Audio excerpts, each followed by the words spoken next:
Seberapa besarnyakah pengaruh kata-kata pada diri manusia? Seberapa besarkah kekuatan kata-kata merubah alam lingkungan sekeliling kita? Kata-kata ataupun kalimat yang diucapkan manusia melalui lisannya ataupun melalui hatinya mempunyai pengaruh yang sangat besar dalam kehidupan kita. Bahkan ianya hampir mengambil porsi 90% dalam kehidupan kita.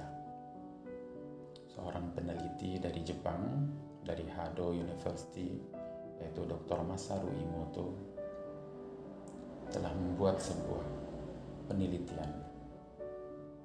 Beliau mengambil 3 wadah nasi. Nasi yang pertama dituliskan dan diucapkan kalimat-kalimat yang positif, seperti aku suka kamu, I love you, kamu baik, terima kasih, dan lain-lain sebagainya, kalimat-kalimat yang menunjukkan arti positif. Lalu nasi yang kedua dituliskan dan diucapkan kalimat-kalimat yang negatif, seperti kamu jelek, kamu jahat, kamu busuk, aku benci kamu, dan lain sebagainya. Lalu kalimat yang ketiga yaitu nasi yang tidak diucapkan apa-apa pun kepadanya, tanpa ada ucapan positif dan juga tanpa ucapan negatif. Secara ajaib, nasi yang diucapkan kalimat-kalimat positif ternyata memberikan reaksi yang positif juga. Nasi itu tidak busuk, nasi itu tetap baik, nasi itu memang mengeluarkan jamur, tapi jamurnya adalah jamur yang baik, jamur yang wangi. Ada nasi yang kedua yang diucapkan kalimat-kalimat negatif.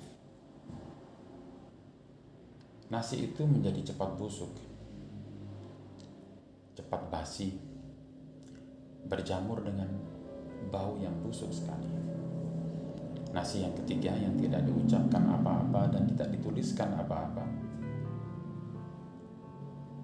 bereaksi secara alamiah, mengeluarkan kerak-kerak hitam begitu saja. Lalu apa yang bisa kita ambil dari penelitian Dr. Masaru Emoto ini? Bahwa kalimat yang kita ucapkan, baik kalimat itu kita ucapkan melalui lisan maupun tulisan, maupun kita ucapkan dalam hati, maka sungguh itu mampu untuk merubah alam sekeliling kita dan mampu merubah diri kita sendiri. Maka di dalam agama Islam, kata-kata menjadi porsi yang besar, perhatian yang besar juga. Sehingga seseorang yang beriman tidak dikatakan beriman sampailah dia mampu berkata kata yang baik. Falyakul khairan aw liyasmut. Maka sebaiknya dia berkata yang baik atau lebih baik dia diam.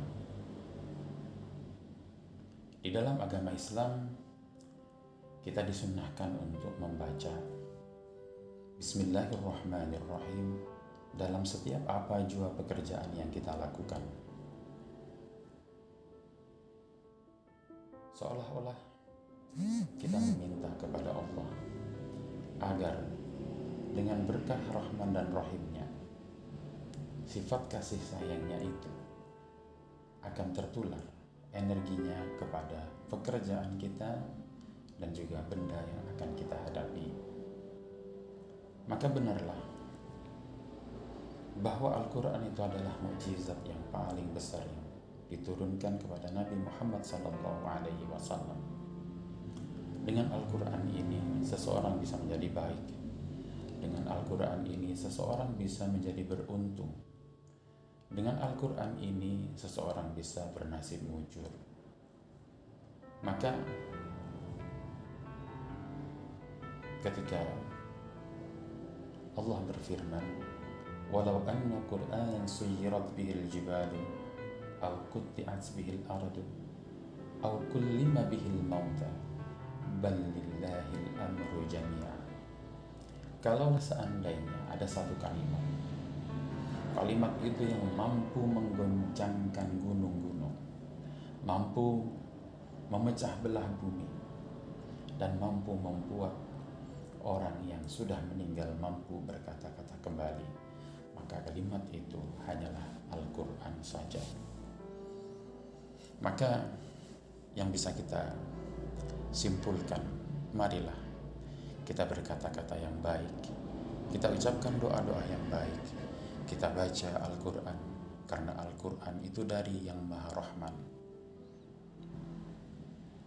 Kita berharap semoga ucapan-ucapan kita, doa-doa yang kita panjatkan, ayat-ayat yang kita baca akan benar-benar memberikan satu efek positif kepada kita, sehingga kita menjadi orang yang beruntung.